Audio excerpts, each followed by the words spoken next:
Fire service ৮ নম্বর gate দিয়ে ঢুকতে দেয় নাই। তারপরে এই গেটে ২ নম্বর গেট কোরিয়ার গেট তালা দেয়া, তালাও ভাঙতে দেয় নাই। তারপরে আপনার ৩ নম্বর গেট এখন গার্ডরা থাকে তারাই দিচ্ছে না। একসাথে কয়েক জায়গায় লাগছে, কিন্তু এটাও কিভাবে পসিবল? একসাথে কয়েক জায়গায় আগুন একসাথে কিভাবে লাগে বলেন?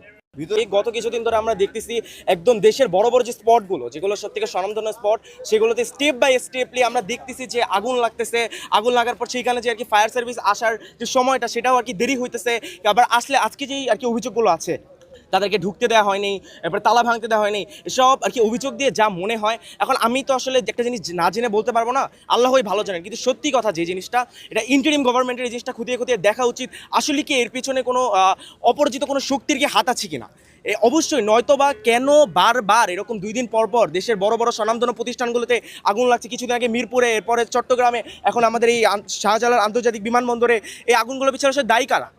কারা কি করতে চাচ্ছে? তাদের কি এজেন্ডা এরকম কিছু যে ইকোনমিক্যালি আমাদের দেশটাকে ধসে ফেলে দিবে, তার পরবর্তীতে আমাদেরকে দেখাবে আমাদের ইন্টারিম গভর্নমেন্ট হচ্ছে কি এই দেশটাকে পরিচালিত করতে ব্যর্থ, এটা বলে আমাদের দেশের সরকারকে হাঁটিয়ে দিবে, এরপর আবারও সেই দিল্লি থেকে কোনো সরকারকে আবারও দেশে ব্যাক করবে? এরকম কোনো পরিকল্পনা মাফিক কি করা হচ্ছে নাকি? আমরা এটা সরকারের কাছে এটা আমাদের দাবিদার থাকবে এবং অনুরোধ থাকবে, তারা কোনো এটি স্বাধীন কোনো কমিশন কিংবা তদন্ত কমিটি গঠন করুক এবং এইটার সুষ্ঠু এটাই দাবি থাকবে যে সুষ্ঠুভাবে জিনিসটাকে আর কি তদন্ত করুক, যে এর পেছনে কারা দায়ী বা এটা কোনো এজেন্ডা আছে কিনা এর পিছনে।